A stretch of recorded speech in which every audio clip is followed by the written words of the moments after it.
Hello, everybody. Thank you for joining us for the impact of the COVID on the 3 lines of defense, sponsored by ecoDa. We have a really great program for you today that's going to cover the 3 lines: directors, risk managers, and heads of internal audit. We're going to walk you through 4 surveys that covered those 3 groups, as well as discussing a good deal of issues that impact those 3 groups, both individually and collectively. We're going to look at lessons learned. We're going to look at how organizations were prepared, and we're going to look at the ways in which COVID impacted those organizations in the moment. But before we get started, I just want to orient you a little bit to the platform. I'm sure many of you have spent a good deal of time on Zoom, many, I'm sure, more time than you would like to admit. But just to keep in mind, because we're in a webinar format today, I want to identify 2 things. One, and both of them are at the bottom of your screen. The first is the chat function. Now, I would like to encourage you to use that amongst yourselves as you network perhaps a bit with each other, or chat about different things that myself and the panelists have said, as well as to pose questions to each other. Now, if you'd like to pose questions to the panelists, we're going to reserve some Q&A time towards the end, but feel free to ask those questions at any time. Rather than using the chat function, just to the left of that is a Q&A function. Now, only the panelists and myself can see that, but that will make sure that we are able to address those questions.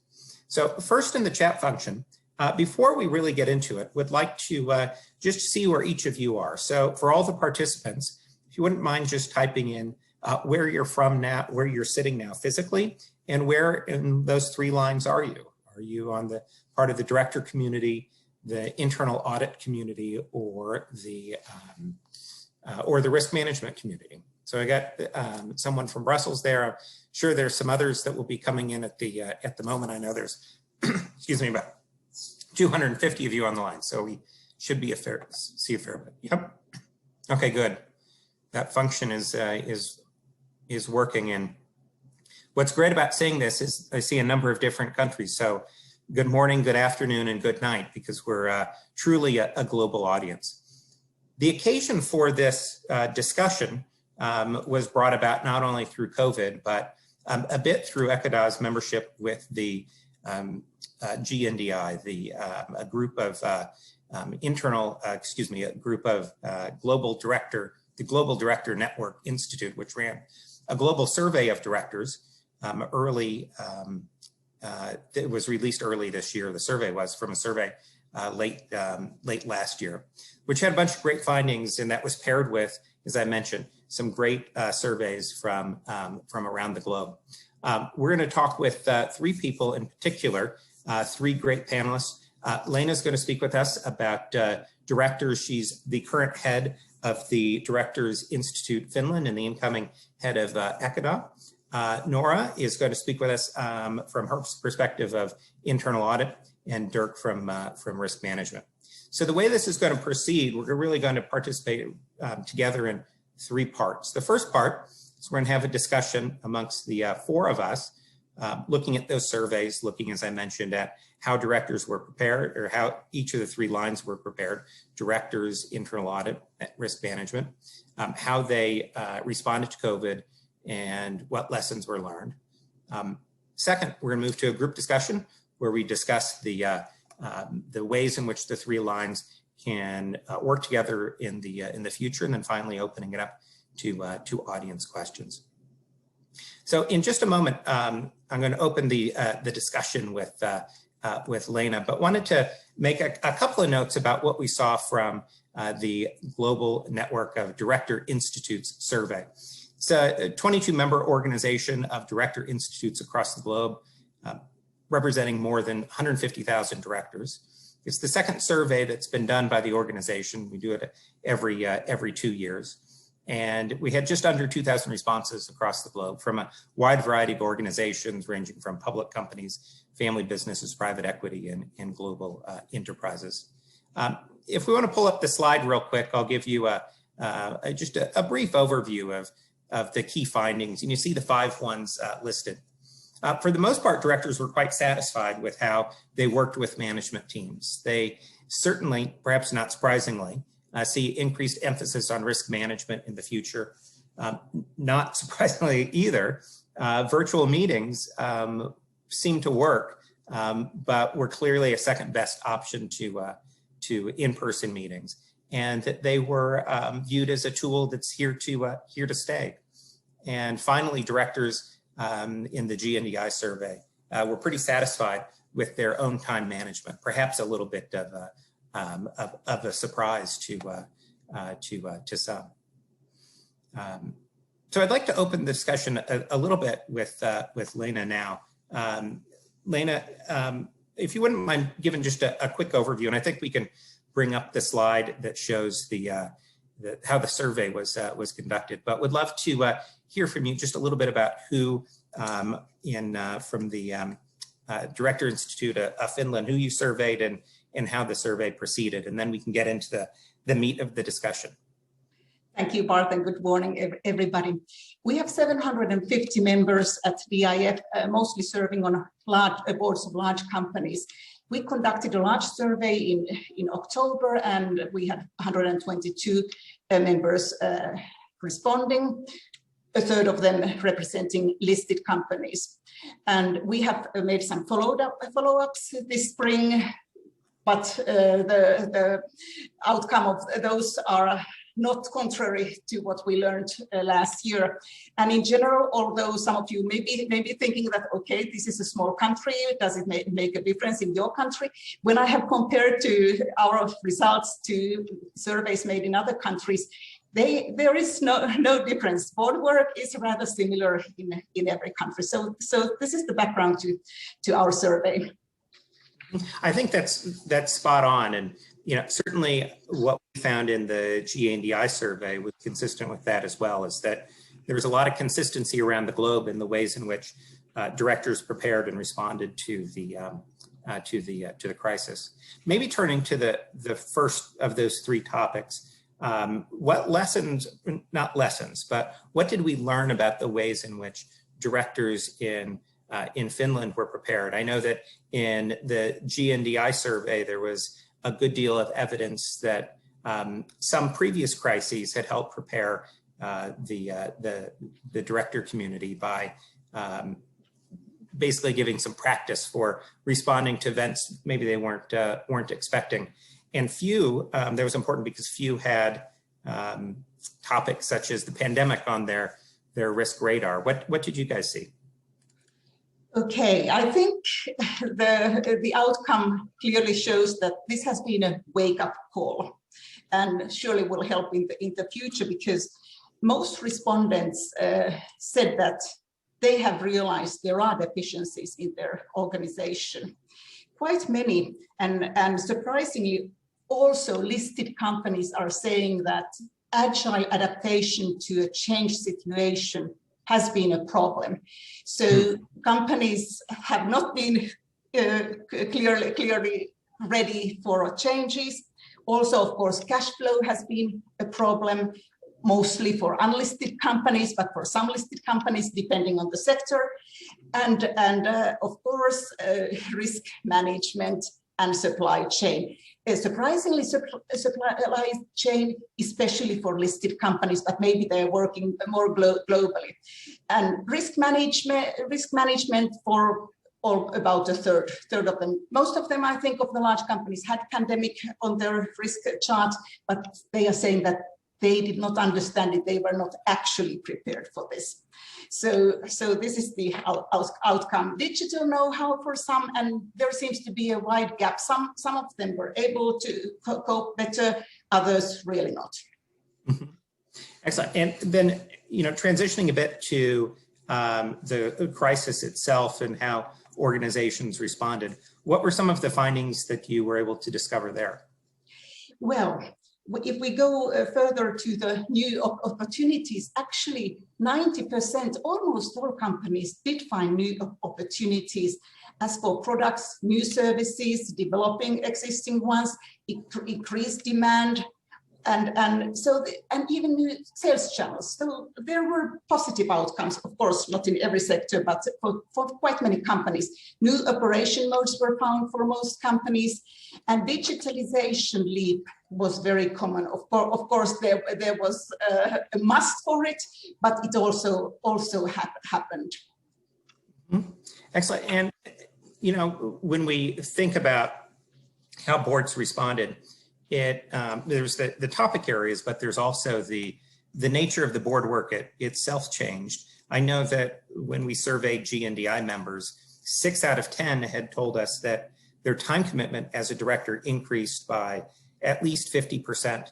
And the challenges that they faced were most likely to be the challenges of losing nonverbal communication, certainly some technology problems. And then one interesting challenge was ensuring every director participates, which can be a little bit more challenging over the over virtual technologies rather than in person. So, and if we can turn to the next slide, Leena, would love to hear about some of the things that you heard about the changing nature of board work during the crisis. Yes, well, most companies have had virtual meetings or some hybrid meetings, or some of them have had virtual and live meetings. So there's been a large mix, but of course, most everybody have had at least some meetings in virtual meetings. The problem is that it goes for very well for ordinary things, but we are getting quite a bit of report that if there needs to be discussion on a difficult topic, innovation, strategic issues, then it's not working quite that well. They can handle the crisis, and that is fine, but we are getting quite a bit of reports that new things, innovation are now suffering. And of course, they're saying more time is needed. There are problems with the connection, etc., etc. And some of them saying that the operative elements have appeared.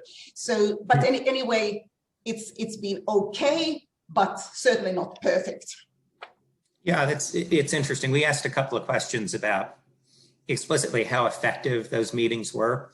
And essentially the answer we got was good enough. I think I mentioned at the beginning, they were able to satisfy the work that we were doing at the moment. Oftentimes was reactive, and you mentioned concerns about cash flow, all of those immediate concerns.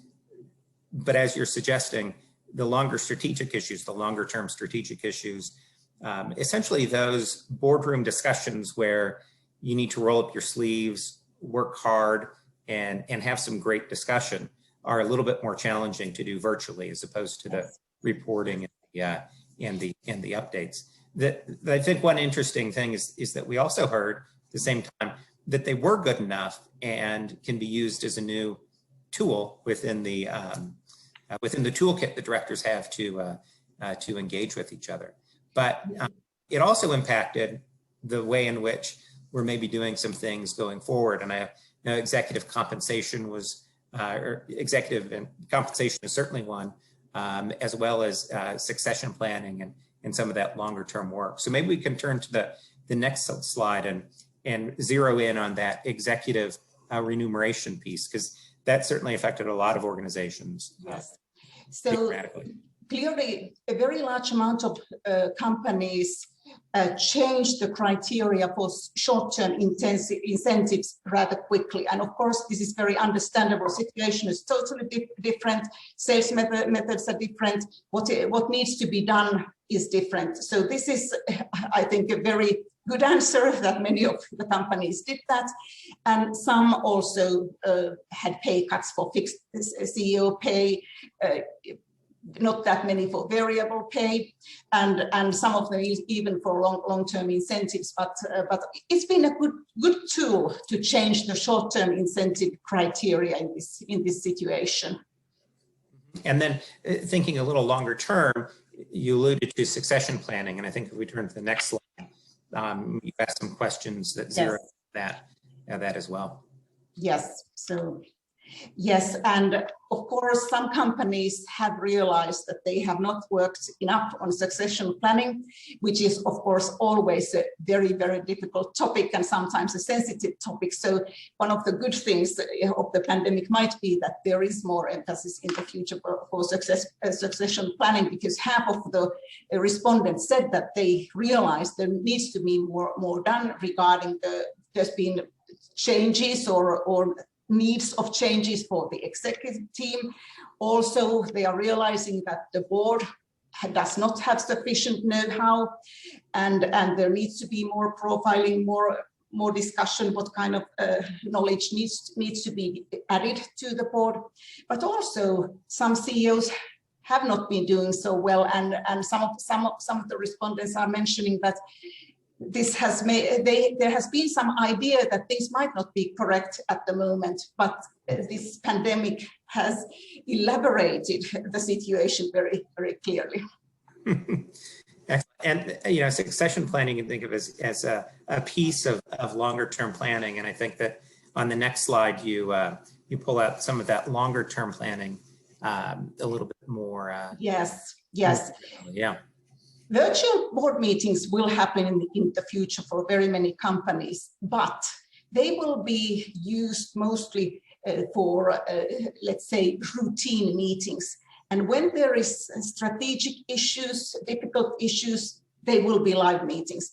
Some respondents are during this spring in our new instant survey saying that these hybrid meetings, when some are there and others are remote, have turned out to be a little bit difficult, and it's not like equitable fully, that some are there and are getting the full meeting atmosphere experience. And so this is something that needs to be solved, because it's also now that directors from other continents would prefer remote meetings, virtual meetings, and how to solve this is a big question. But anyway, very important that the big issues are discussed in live meetings.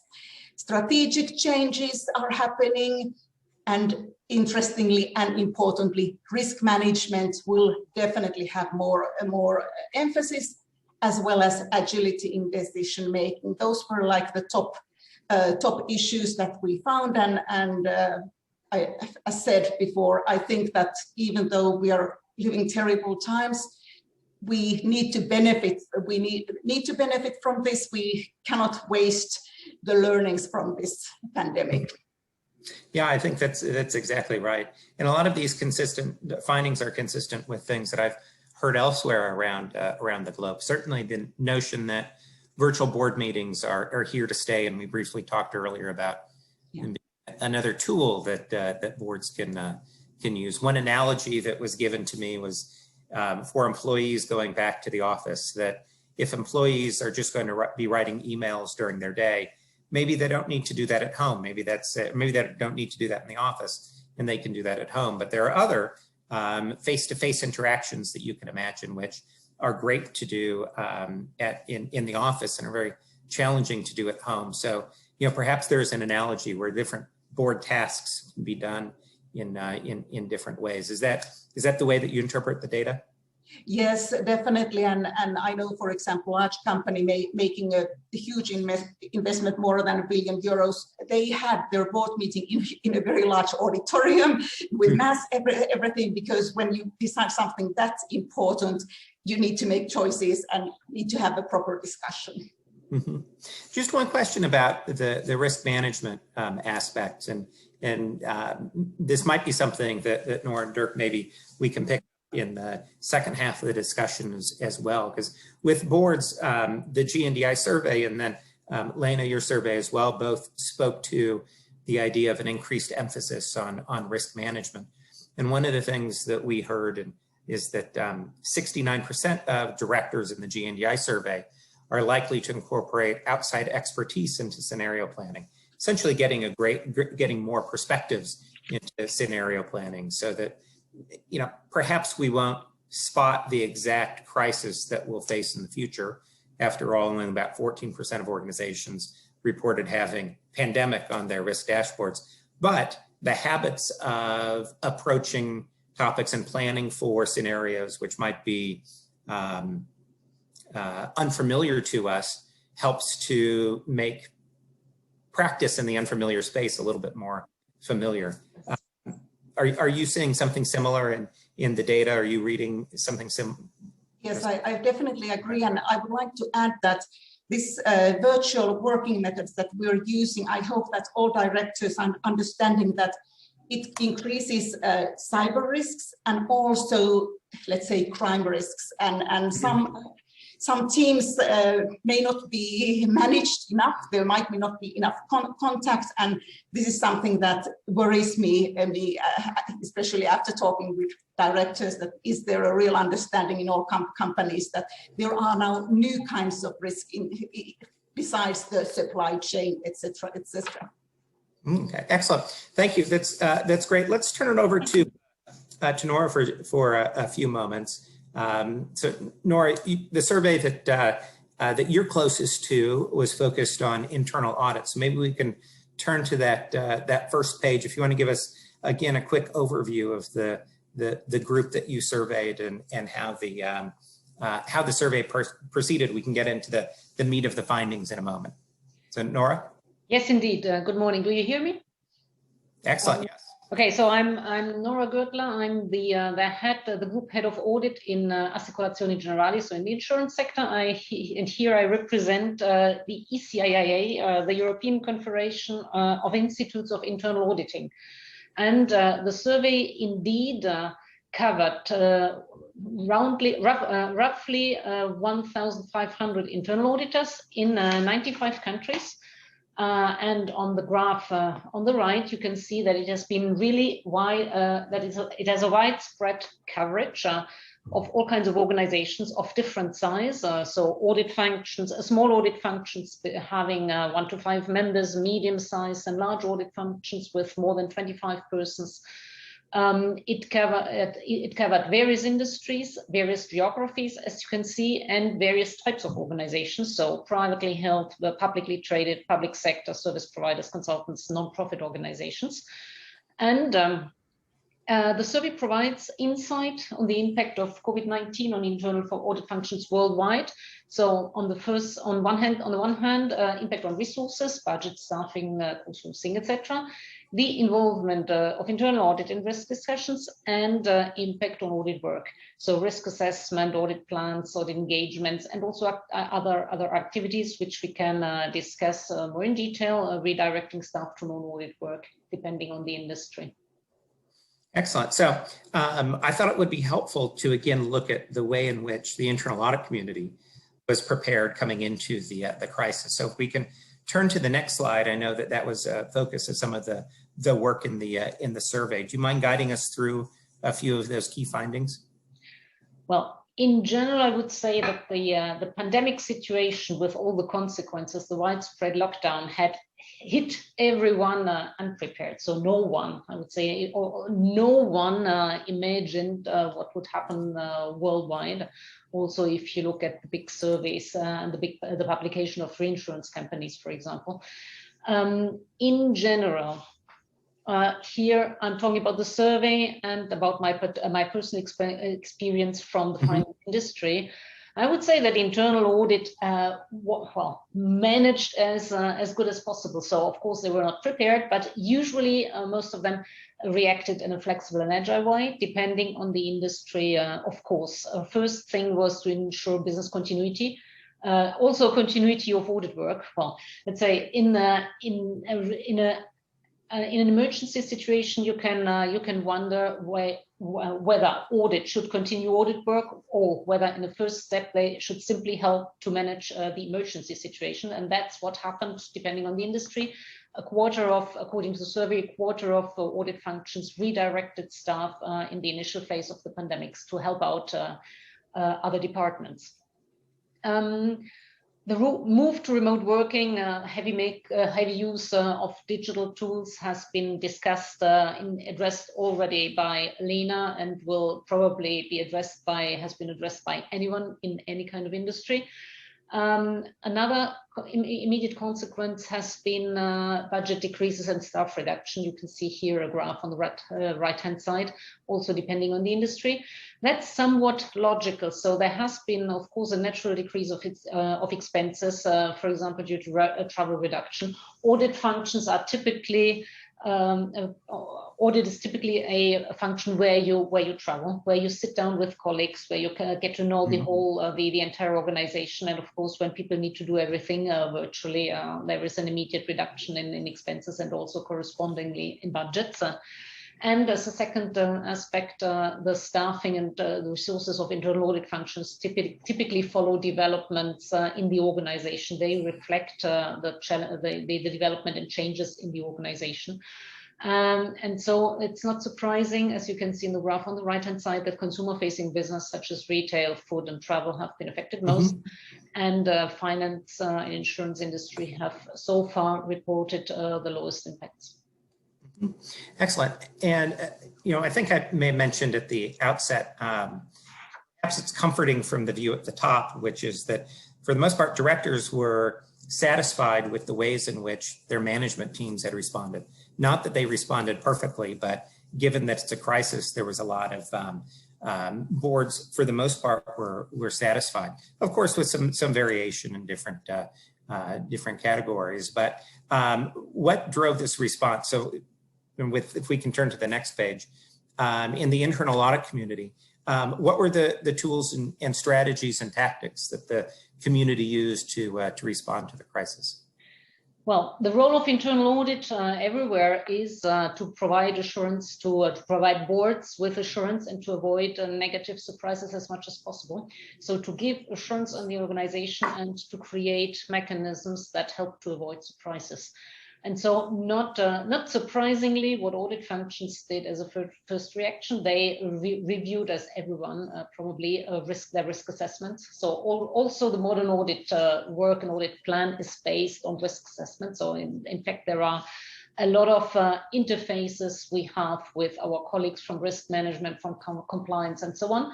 So first thing, review the risk assessment, identify emerging risks, and then correspondingly update audit plans. So there has been a reprioritization almost everywhere. Also my organization at mid-2020, we canceled several engagements and included other ones following the updated priorities. And in general, strategically partnering with management and governing bodies. You can also see that on the graph. The lowest bar on the graph is the response, the overall response across geographies. And in this case, it does not add up to 100% because you could have multiple participants could have multiple answers. More in general, audit functions analyze control environments and provide insight based on their knowledge, and they both provided insights on the evolution of the organization's operating models. One of the points we will also see that in the second on the last slide is, of course, on updated priorities such as cyber risks. So having a focus in particular in the finance industry on cyber threats and fraud. Maybe one aspect to mention is that by moving audit operations to remote working, like everyone, we had to intensify our focus on, rather outcomes than time spent. So even more moving towards project work, project organization outcomes, although we already had done in the previous years. So regarding these aspects, we've been well prepared. And then, of course, in an environment that is moving with lightning speed towards digitalization, audit needs to follow and needs to apply increasingly, to an increasing extent, data analytic techniques, data science, and so on. And of course, we focus on cultural communication and team management in order to give some signs of life and not to lose our people who were, as everyone else, sitting isolated somewhere in their home offices. And you can imagine that in particular for younger colleagues who are sitting alone, they're alone. It has been quite a hard time and still continues to be. You alluded to the importance of cyber and some related risks in terms of looking forward. So let's maybe turn to that last slide now, because I know that ESG as well as sustainability and health and safety issues have merged on the, not emerged, but have perhaps risen on the agenda. So love to hear a little bit more about what lessons were learned, and you mentioned some recalibration of ordering of priorities. Would love to hear more about that from what you learned from the survey going forward. Well, according to my personal perception, the pandemic situation has accelerated two mega trends that have already been visible before and already been developing before. One is certainly the digitalization, so the trend towards all kinds of digital communication operations and focus on data. The other one is the trend towards sustainability and ESG factors, so environmental, social and governance factors, in particular in relation to climate change. So this has certainly been accelerated and emphasized by the pandemic developments. So consequently, internal audit follows these priorities. So depending on the industries, focusing their activities, their assurance activities more on the sectors. As you can see, according to the survey on the right-hand side of the graph, on health and safety, the most important one, cybersecurity and and enterprise risk management, business continuity planning, IT, cost control, cost reduction, and fraud. So cost efficiency is certainly a topic for everyone, where resources get scarce due to the overall situation. Cybersecurity is certainly one of the main developments, also depending on the industry. But when you think about the significantly increased threat potential that is outside there by many actors in the cyberspace, in combination with, in particular in Europe, with data protection regulation, companies have a huge interest to reinforce their controls, and of course, internal audit is checking what, at least in our sectors, what companies are doing. Maybe one last comment due to the hybrid working environment. Leena already mentioned that most complicated form is a combination between the hybrid combination between presence and remote work. Also, internal audit needs to focus on their operation and needs to manage the impact on our operations. So maintaining effectiveness and the quality of professional judgment. So you can wonder what is professional judgment in an environment where you're no longer, at least temporarily, not able to meet people. So this is an interesting question. When whole companies move to the digital space, of course, also the checks, the verifications from audit side need to move there. Otherwise, it's meaningless to take a sample of 5 in a completely digitalized digital client process, for example. So also audit function move to digital, which includes a process of upskilling, because not all colleagues are prepared. So in order to make everyone learn and to avoid leaving anyone behind, we have huge, as many others probably, huge upskilling programs. We move towards data-driven assurance, so data analysis will be becoming an integral part of assurance that audit can give, internal audit can give to boards, with a special focus on checking the integrity of information. And of course, learning on the job, the apprenticeship models we already have need somehow to be transported into this new digital and hybrid space. Excellent. This is really helpful. I think, Dirk, there's a number of things that we can pick up on here. Nora, thanks so much for the overview. So Dirk and I, we're going to spend a little bit of time talking about the risk management teams. And then the 4 of us will come back together and we'll spend a little bit of time answering questions. I think, Leena, I'll probably go to you first. And the first question that we'll tackle together will be, if there's 1 or 2 things that each of our constituencies can do to improve the way in which the 3 work together, what would that be? So Leena, I'll come back to you with that question in a moment. But first, let's go to Dirk. I know that there was a great survey of risk managers that you guys ran. Do you mind providing us with a little bit of an overview of that as well? And while you're going through that, remember, anybody in the audience, if you have any questions, feel free to pop those in the Q&A box and we'll get to those at the end of the time. So Dirk, do you want to start just with a brief overview? All right. First of all, thanks Bart. Good morning to all, also from my end. My name is Dirk Wegener. I'm currently have the honor to serve as the president of FERMA. FERMA is the Federation of European Risk Management Associations. So it is the European umbrella association dedicated, and our main objective is, of course, to represent the risk management profession towards the European institutions. So therefore we are located in Brussels. So of course the COVID-19 crisis was a huge impact also on our profession, of course. So in autumn last year, we conducted a survey amongst our 22 member associations. We received 314 responses from 21 countries, which were actually quite balanced as regards the split of sectors. So we consider this to be a very good representation amongst European industries.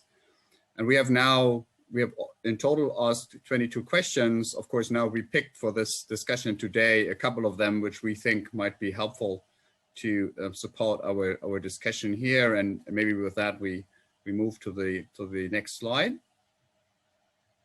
So towards the crisis, we actually asked the question, of course, if our members, so the risk managers, had a pandemic on their risk register, and not surprisingly, maybe only a minority of 31 really had. A majority of 69, almost 70% were saying, no, it was not really on the risk register. On the other hand, if you ask the question if the organizations were prepared, interestingly, nonetheless, more than 80% actually said they were either to some extent or even to a large extent prepared. Now, this seems a little bit like a contradiction to the first finding, but in reality, it was just showing that the challenges that this pandemic revealed, so to speak, in terms of business continuity management, and we talked a lot already about working from home as just one thing. A matter of fact was that some mechanisms already in charge and developed to maybe counter-strike other events could also be used and made available to fight the impacts, the operational impacts of COVID-19. We already mentioned work from home as an example. So it was a little bit like another application of an already established or developed tool. Yeah, please. Just a quick question there. It does seem maybe a little bit of a consistent story we're now hearing across the three lines, that maybe few were prepared for this specific crisis, but our crisis planning exercises, perhaps over the last 10 years, has prepared us well to manage elements of crises in general, which perhaps we executed on relatively well, rather than maybe the unique elements that presented themselves in this one, that we're able to buttress some of the unique responses with some of the well-established crisis response practices. So just as an example, if you have backup sites available, of course, the initial idea is having a backup site that you completely lose one site. But now it was also quite instrumental to basically spread your operations, because you technically had two sites available, which allowed to foster things like social distancing, even if working from home was not an option. So just as an example, how, again, measures which were developed for other scenarios were quite handy for the COVID-19 situation as well. Wonderful. And I know that you then have the next two slides. I'm eager to hear, of course, on the ways in which risk management teams responded during the crisis itself. Yeah. So here, this one is about the question where actually risk managers were involved. And you can see here that with the exception of the really core crisis reaction on supply chain management, which is typically clearly more in the hands of procurement or the production management, in all other categories here, risk managers were, at least to some extent, or heavily, or even led really the work within the crisis management process. So there was a lot of engagement, of course, and even in supply chain management, close to 50% also there had some engagement. But in other things, as you can see here, the engagement was clearly in more than the majority of cases. That was the, please. Okay, so then we can move to the next slide, maybe. Okay, the classical risk management process, of course, you have the identification of risk, then you have you think about your own risk appetite, and for things which are beyond your own risk appetite of the organization, you typically seek for mitigation. And of course, one of the most prominent measures we typically have at hand is the question of insurance. So of course, for us, it's a very natural question to ask, was insurance a proper tool at hand to mitigate, of course, only the financial consequences of this pandemic? And as you can see here, the first question on the left-hand side was there provided actually insurance specifically for the business interruption process help, if you like, so coverage, and 2/3 actually disagreed. So it does not or did not. On the right-hand side, there was a question, do you seek for financial protection from a pandemic? And as you can see here, it is of course strongly desired that such a financial support would exist, which was also for us, of course, a direction where our work should go and what we should try to achieve on a going forward basis.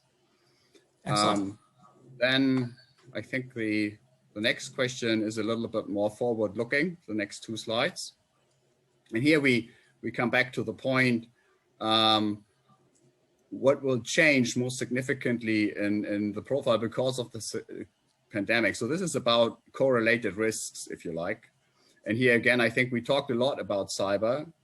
Not surprisingly, also, we were all reminded that the human risk as such, so healthy and so on and so forth, so health of the workforce and so forth is a very important topic. Again, it puts supply chain into a spotlight. While it's fair to say that also on the first point, the business point, the purely, let's say, impact of something on the operations of the business is, of course, a risk which is correlated risk, if you like, and you can also imagine that there are other systemic risks around and in the reality which have a similar impact on this one. And then maybe moving on to the next slide. Specifically here, the question, does your organization plan to make changes to the supply chain as a result of the pandemic? It's almost 50-50, but I think here we should a little bit have in mind that this survey was already performed in autumn of last year. So personally, I would predict that if we are about, and we will, repeat the survey this year again, to this particular question, the answer will be different in the sense that, of course, the impact on the supply chain also from a longer term perspective is even clearer, and it will be more in the focus than in autumn of last year, but maybe some companies at least were hoping for a quicker, let's say, recovery of the global trade and so forth, and the global supply chains, and therefore maybe had higher hopes to survive with some stock until then the new deliveries are coming in. So my concern is a little bit that if we again redo this question, the answer will be clearly more towards the direction that the majority might think it's better to make your supply chain more resilient and robust for systemic risks like a pandemic. Yeah, certainly it's going to be interesting to see how not only towards the end of this year, but in years to come, which elements will have solidified, which will have changed, and so forth. Because it's certainly very fascinating. So, Leena, Nora, and Dirk, thank you so much for the overviews. I'd like to bring us back together now as a group. So the first question I'll pitch to Leena in a moment. Just really would love to hear, based on your discussions, the survey findings, and your professional experience, what are kind of those 1 to 2 things that can help to improve the ways in which the 3 lines work together to improve overall risk management?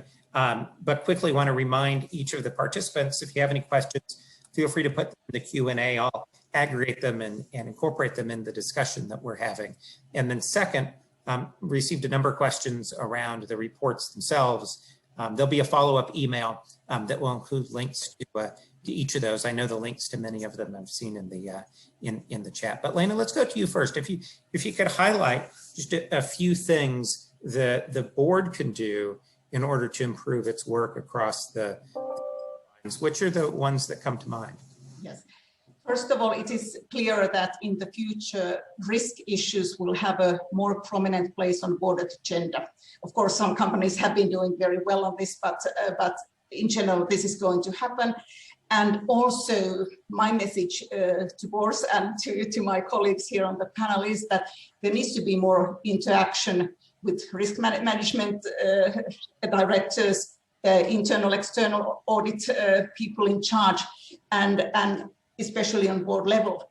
And this, of course, is a time management issue. It is also an issue that, let's say, the audit people, risk management people don't stick to technicalities. It needs to be something that it's crown jewels. What are the crown jewels of the company? They need to be protected, and the controls checks need to be concentrated on that. That is how you can give and make the board interested when you emphasize this sort of thing, that how will the company survive a future pandemic? How are we protecting our crown jewels? So this is something that I would like to throw to my colleagues on the panel. Mm-hmm. Thank you.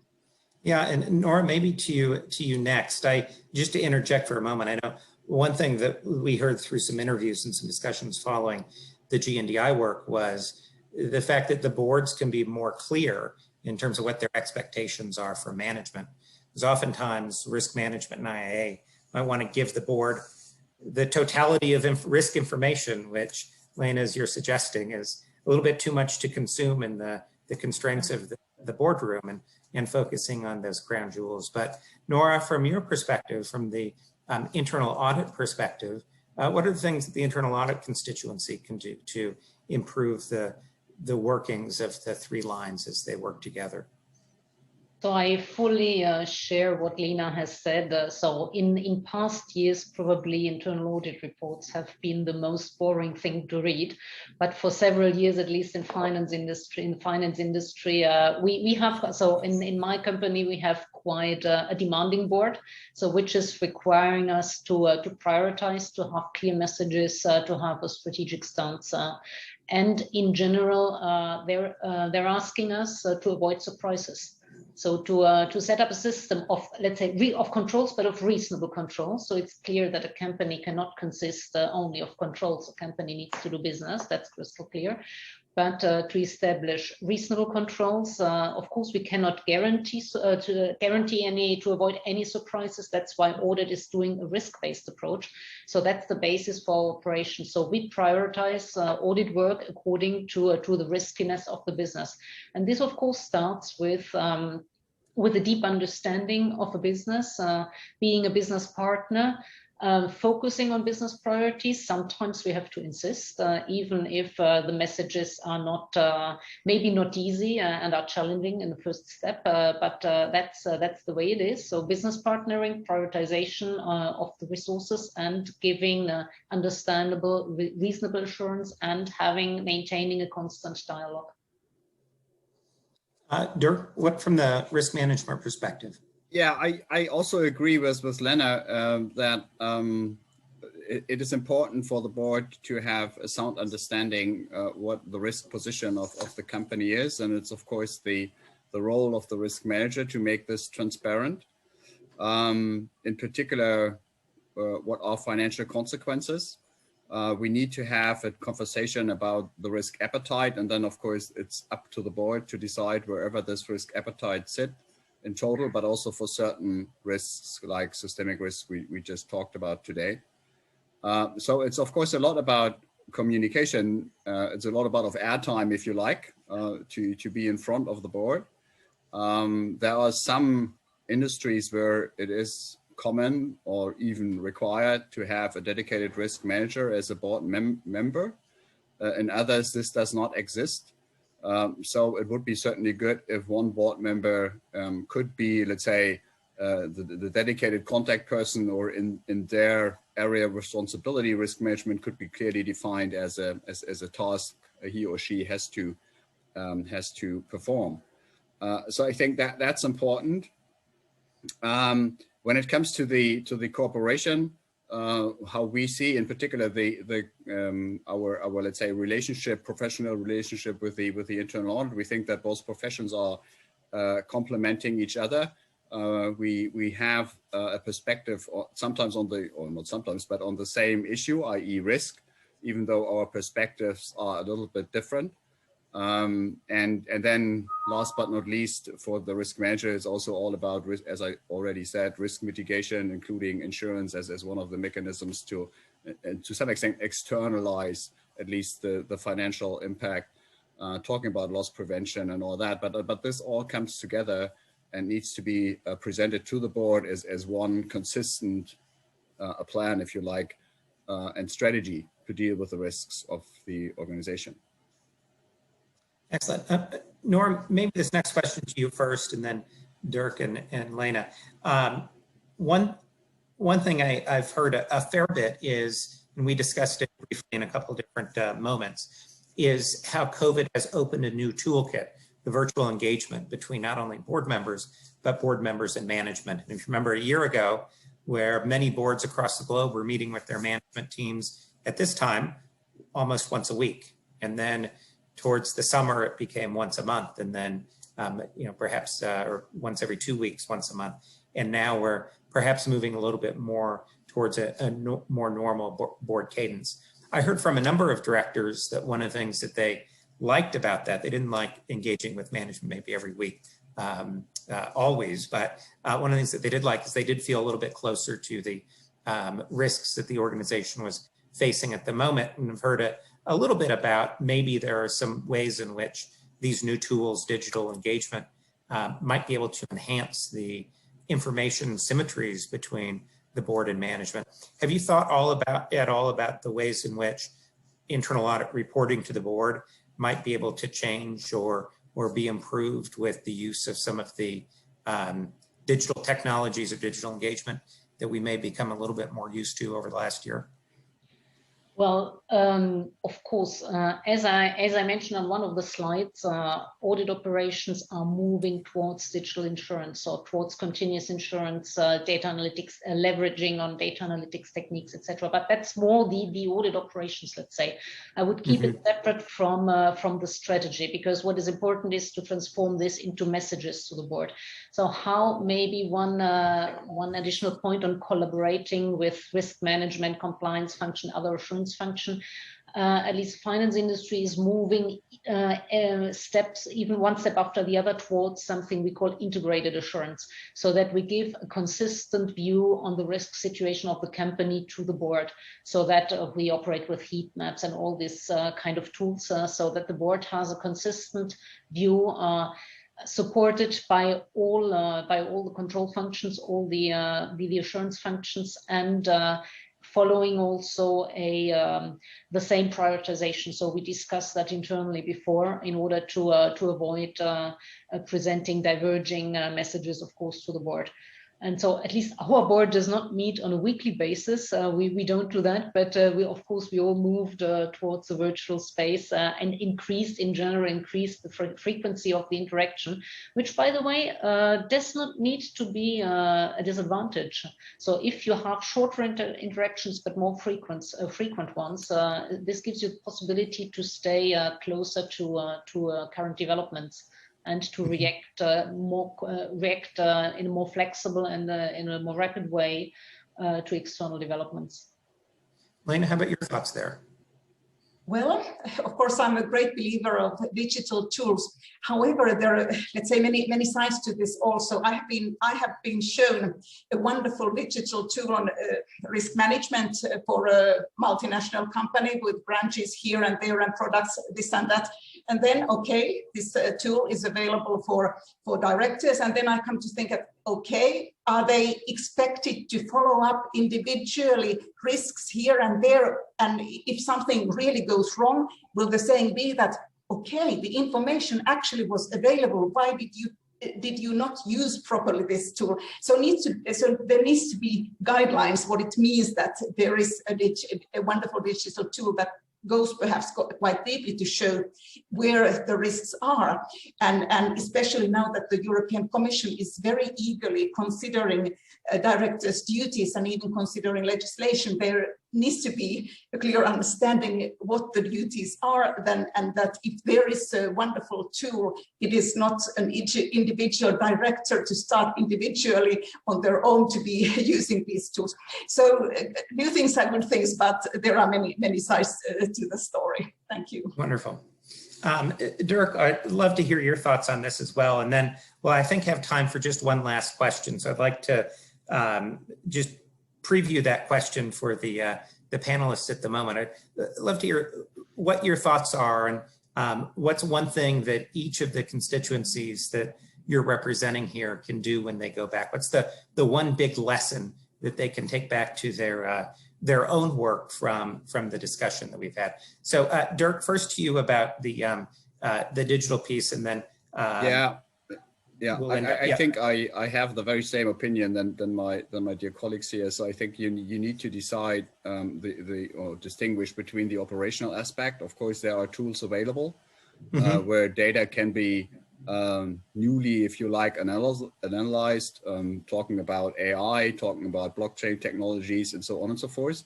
However, it's still a question how reasonable that the data entries are. So i.e. nonsense in, nonsense out is still, of course, a risk.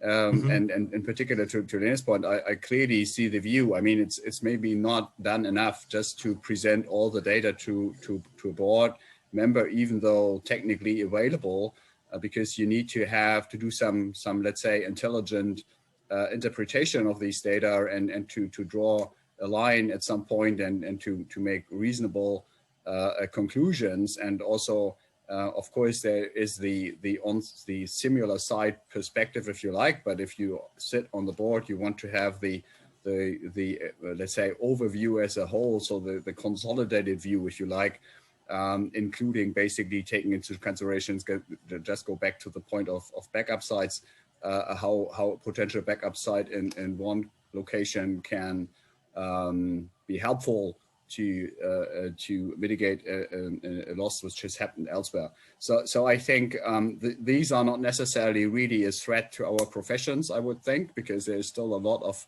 interpretation of work to be done and knowledge and expertise and education needed. So I'm not so much concerned. However, these are helpful tools, and this is by no way this is the future, of course. So I don't think that I have a different view here. Excellent. Well, this has been great. We have just a couple of minutes left, so this is a lightning round. Just the last bit of advice you might give to each of the three constituencies based on what you've learned around the last year. So we'll start with the director community. Leena, what would be your quick thought in terms of one thing the directors listening can do when they go back to their boardrooms after this session? There's been a long time attitude that no news is good news. It is time to drop these attitudes. Boards and CEOs need to understand that management by fear is disruptive, and there needs to be openness about the risks. So it is a good thing to hear that we have a problem, because then we learn from it and we can work better on other risks also. Thank you. Wonderful. Thank you. Nora? I would say deeply understand your business and your emerging risks with a forward-looking perspective. The next crisis will be different from this one. Wonderful. And Dirk, the last word. I would go in the same direction. So it's important to be agile and to be able to adapt to new situations, because typically, you know, risks are always to some extent new, and you need to adapt your mitigation measures, your loss prevention plans, your business continuity management, and so forth. And a very essential part to achieve that is, of course, communication with all relevant stakeholders, be it in the central infrastructure functions or be it on the plant manager side of things. So I would say that this is the most critical part. Wonderful. Well, this has been fantastic. Leena, Nora, and Dirk, thank you so much for joining us. Appreciate the time that you took out of your schedules to report on this very important topic. And participants, thank you for joining us as well, and for your engagement with the Q&A and the chat function throughout the day. ecoDa will be sending out a follow-up email with links to the surveys and some related information, so look out for that. That's all I have. Thank you. Good morning, good afternoon, and good night to wherever you are, and we'll see you again soon. Appreciate the time. Thanks very much. Bye-bye. Thank you. Bye. Bye.